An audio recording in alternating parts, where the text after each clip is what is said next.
معزز دوستو،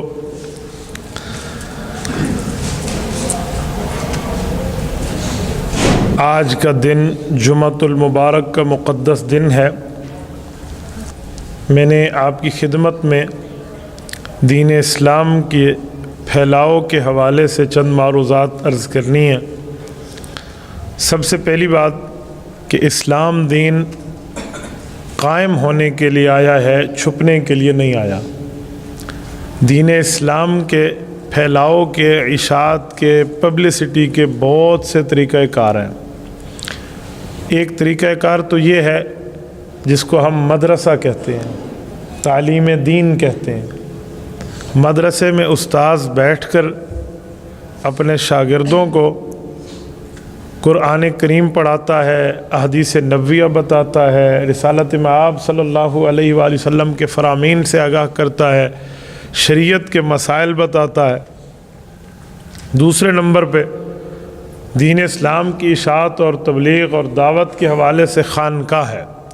خانقاہ میں شیخ طریقت پیر بیٹھ کے لوگوں کے گناہوں کا علاج کرتا ہے، انہیں گناہ کے چھوڑنے کا طریقہ بتاتا ہے، اس کے دل کو چالو کر کے اللہ اللہ اس کے دل کی دھڑکنوں سے اسے محسوس کرانے کا طریقہ بتاتا ہے۔ اسی طرح دین اسلام کے پھیلاؤ میں ایک طریقہ کار ہے جسے ہم دعوت تبلیغ کہتے ہیں، جو عوام کے لیے ہے۔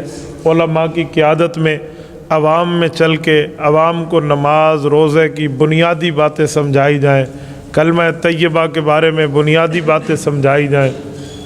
دین اسلام کی اشاعت کا ایک طریقہ یہ بھی ہے کہ جس کو اللہ نے قلم کی طاقت عطا کی ہے، وہ اپنے لکھنے والے صفحات کو دین اسلام کی اشاعت کے لیے، دین اسلام کی حفاظت کے لیے، دین اسلام کی تبلیغ کے لیے پھیلائے اور اس کو بروئے کار لائے۔ دین اسلام کا ایک طریقہ یہ بھی ہے کہ جس کو رب نے زبان کی طاقت دی ہے، وہ ممبر پہ بیٹھا ہو، وہ اسکول کا استاذ ہو، وہ کالج کا پروفیسر ہو یا کوئی بھی ہو، وہ وہاں پر دین اسلام کے حوالے سے بات کرے۔ یہ مختلف شعبہ جات ہیں، لیکن جس شعبے پر دین کی دعوت پر میں آج آپ کے سامنے بات کر رہا ہوں وہ دعوت و تبلیغ ہے۔ دعوت و تبلیغ کی ابتدا تو رسول اللہ صلی اللہ علیہ وسلم نے خود فرمائی ہے۔ اللہ کے رسول صلی اللہ علیہ وسلم نے دو طریقے اختیار فرمائے تھے، ایک کفار کے لیے، ایک مسلمانوں کے لیے۔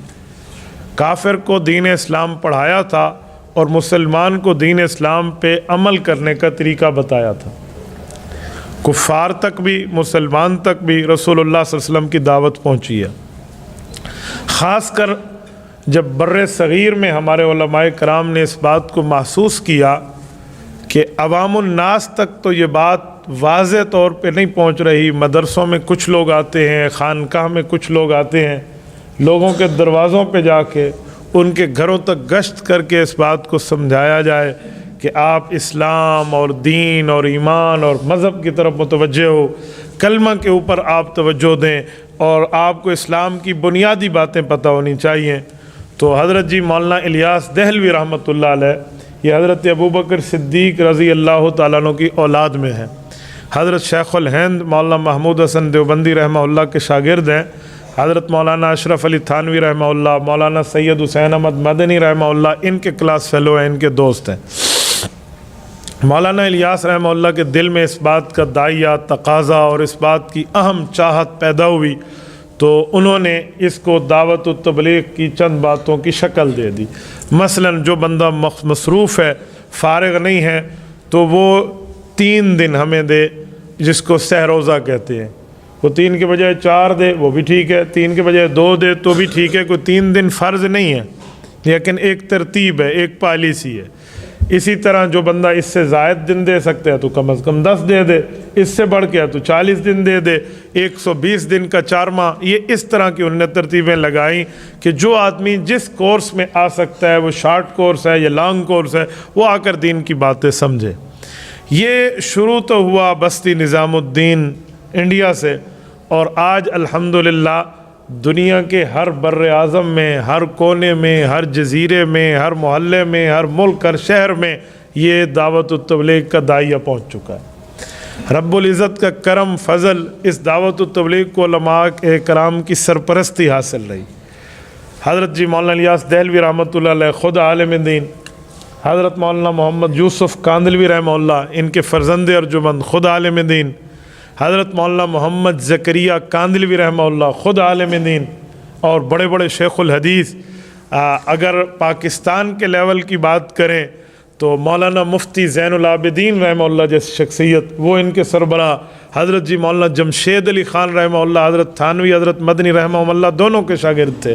اور یہ اس جیسا جبل العلم آدمی مولانا احسان دامت برکاتہم ہیں، حضرت جی مولانا زکریا رحمہ اللہ کے خلیفہ مجاز ہیں، اور حضرت حاجی عبدالوہاب رحمۃ اللہ علیہ اگرچہ عالم نہیں ہیں لیکن علماء کی سرپرستی میں اس شخص نے وہ کارنامے سر انجام دیے ہیں جو رہتی دنیا تک یاد رکھے جائیں گے۔ ان لوگوں نے اس طرح دین کی دعوت کو پھیلایا۔ اب یہ دین کی دعوت صرف کلمہ، نماز، روزے کی بات کی حد تک، شروع میں ہمارے ملک کی ایجنسیز نے ان پر رابطہ رکھنا شروع کیا کہ کہیں حکومت کے خلاف کوئی تحریک نہ ہو، کہیں کوئی بغاوت کا مسئلہ نہ ہو۔ کہتے ہیں جنرل ضیاء الحق کے دور میں باقاعدہ تبلیغ کی شکل میں رائمنڈ مرکز کے اندر کارندے بھیجے گئے، بھئی ان کی باتوں کو سنو، یہ کیا سمجھانا چاہ رہے ہیں۔ تو وہ آئے، ہفتہ 10 دن لگا کر چلے گئے، اور انہوں نے آگے کہا کہ جنرل صاحب تمہاری حکومت کا اس مسئلے سے کوئی تعلق نہیں ہے، یا یہ بندے آسمان سے اوپر کی باتیں کر رہے ہیں یا زمین کے نیچے کی باتیں کر رہے ہیں، مریں گے تو کیا ہوگا اور اوپر سے ہمارے لیے کیا آیا ہے، لہٰذا ایسا ویسا کوئی مسئلہ نہیں ہے۔ تو اس طرح کے معاملات ہمارے ہاں پاکستان میں واضح ہیں، تو بالکل کھلا ہے۔ بر صغیر میں ان لوگوں نے دین کی خدمت اتنی کی ہے کہ آج توحید کا نام باقی ہے تو ان میں ان کا بھی حصہ موجود ہے کہ اللہ سے ہوتا ہے، غیر اللہ کسی چیز پر قادر نہیں ہے، اللہ چاہے گا تو ہوگا، رب نہیں چاہے گا تو کچھ نہیں ہو سکتا۔